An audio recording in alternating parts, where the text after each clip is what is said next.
പലസ്തീനും നേരെയുള്ള ഇസ്രായേൽ ക്രൂരത തുടരുകയാണ്. വടക്കൻ ഗാസയിലെ ബെയ്ത്ത് ലാഹിയ പട്ടണത്തിൽ വീടുകൾക്ക് നേരെയുണ്ടായ ഇസ്രായേൽ ബോംബാക്രമണത്തിൽ 15 പേർ കൊല്ലപ്പെട്ടു. ഇപ്പോൾ ന്യൂസ് ഡെസ്കിൽ നിന്ന് ശില്പയാണ് വിശദാംശങ്ങളുമായി ചേരുന്നത്. ശില്പ, ഗുഡ് മോർണിംഗ്. എന്താണ് ഇസ്രായേൽ നടത്തുന്ന ഈ ആക്രമണത്തിൻ്റെ, ഈ ക്രൂരതയുടെ ഏറ്റവും പുതിയ റിപ്പോർട്ടുകൾ വാർത്താ ഏജൻസികൾ നൽകുന്നത്? ശരത്, ഇസ്രായേൽ യുദ്ധം ആരംഭിച്ചിട്ട് ഏതാണ്ട് 9 മാസം പിന്നിടുമ്പോഴും യുദ്ധം അവസാനിപ്പിക്കില്ല എന്ന ഉറച്ച നിലപാടിൽ തന്നെയാണ് ഇസ്രായേൽ പ്രധാനമന്ത്രി ബെഞ്ചമിൻ നെതന്യാഹു ഉള്ളത്. യുദ്ധത്തിന്റെ അതിതീവ്രഘട്ടം അവസാനിപ്പിച്ചെന്ന് പറയുമ്പോഴും ഖാൻ യൂനിസിലും അതോടൊപ്പം തന്നെ ഗാസയിലെ വടക്കൻ മേഖലകളിൽ അടക്കം വലിയ തോതിലുള്ള ആക്രമണം രൂക്ഷമായി തുടരുന്ന ഒരു സാഹചര്യമാണ് ഇസ്രായേലിന്റെ ഭാഗത്തു നിന്നുണ്ടാവുന്നത്. ഈ അഭയാർത്ഥി ക്യാമ്പുകൾ കേന്ദ്രീകരിച്ചുള്ള ഇസ്രായേലിന്റെ വലിയ തോതിലുള്ള ബോംബാക്രമണവും ഷെല്ലാക്രമണവും ഒക്കെ തുടരുന്ന സാഹചര്യമാണ് ഉള്ളത്. ദിനം പ്രതി ആളുകൾ അവിടെ കൊല്ലപ്പെട്ടുകൊണ്ടിരിക്കുന്ന സാഹചര്യമാണുള്ളത്. ഗാസയെ സംബന്ധിച്ച് അവിടെ പട്ടിണി രൂക്ഷമാണ്. അതോടൊപ്പം തന്നെ ഇപ്പോൾ അവിടെ കൊടും ചൂടാണ്. അപ്പോൾ ഈ ചൂടിന്റെയും പട്ടിണിയുടെയും ഒക്കെ പിടിയിലാണ് ഗാസയുള്ളത്.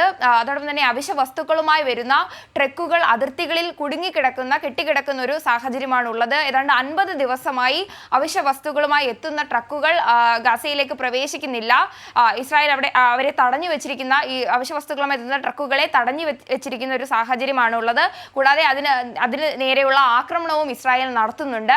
എന്നാൽ അമേരിക്ക അടക്കം വലിയ തോതിലുള്ള വിമർശനമാണ് ഇതിന് ഉയർത്തുന്നത്. ഈ ട്രക്കുകൾ അടക്കം സുരക്ഷ ഉറപ്പാക്കണമെന്ന നിർദ്ദേശമാണ് അമേരിക്കയുടെ ഭാഗത്തു നിന്നുണ്ടായത്. നമുക്കറിയാം, അമേരിക്ക മുന്നോട്ട് വെച്ച 3 ഘട്ടമായിട്ടുള്ള വെടിനിർത്തലിൽ ഇതുവരെയും അന്തിമമായൊരു തീരുമാനം ആയിട്ടില്ല.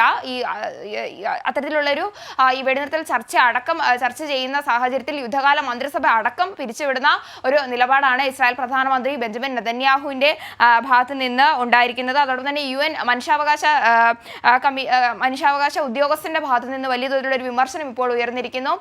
ഈ ഇസ്രായേൽ സൈന്യം ഒരു ക്രിമിനൽ സേനയാണെന്ന ഒരു വിമർശനമാണ് ഉണ്ടായിരിക്കുന്നത്. അത് പ്രധാനമായും അത്തരത്തിലൊരു വിമർശനം ഉയരാൻ കാരണം കഴിഞ്ഞ ദിവസങ്ങളിൽ നമ്മൾ ഈ അന്താരാഷ്ട്ര മാധ്യമങ്ങളൊക്കെ പുറത്തുവിട്ട ദൃശ്യങ്ങൾ കണ്ടതാണ്. അതായത് ജനീനിൽ നിന്ന് അറസ്റ്റിലായ ഒരു പലസ്തീൻ യുവാവിന്റെ മൃതദേഹം ഈ ഒരു ജീപ്പിന്റെ ബോണറ്റിൽ കെട്ടിവെച്ച് വലിച്ചിഴിച്ചുകൊണ്ട് പോകുന്ന അതിദാരുണമായ ക്രൂരമായ ദൃശ്യങ്ങളൊക്കെയും ഈ സമൂഹ മാധ്യമങ്ങളിലൂടെയും അന്താരാഷ്ട്ര മാധ്യമങ്ങളൊക്കെ സംപ്രേഷണം ചെയ്തിരുന്നു. ഇതിനെതിരെ വലിയ തോതിലുള്ള വിമർശനങ്ങളും ഒക്കെയാണ് ഈ ലോകരാജ്യങ്ങൾക്കിടയിൽ നിന്നൊക്കെ ഉയർന്നത്. ഇത്തരത്തിൽ അന്താരാഷ്ട്ര മാധ്യമങ്ങളും ലോകരാജ്യങ്ങളടക്കവും വിമർശനം ഉയർത്തുമ്പോഴും ഇസ്രായേൽ പ്രധാനമന്ത്രി ബെഞ്ചമിൻ നെതന്യാഹു ഹമാസിനെ ഉന്മൂലനം ചെയ്യുന്നതുവരെ യുദ്ധം തുടരുമെന്ന ഉറച്ച നിലപാടിൽ തന്നെയാണുള്ളത്. ശരി, ശില്പയാണ് വിശദാംശങ്ങൾ ഇസ്രായേൽ നടത്തുന്ന ആക്രമണത്തിൻ്റെ ക്രൂരതയുടെ, ഗാസ ആക്രമണത്തിൻ്റെ, പലസ്തീൻ ആക്രമണത്തിൻ്റെ ഏറ്റവും പുതിയ വിവരങ്ങൾ നമ്മളുമായി പങ്കുവച്ചത്.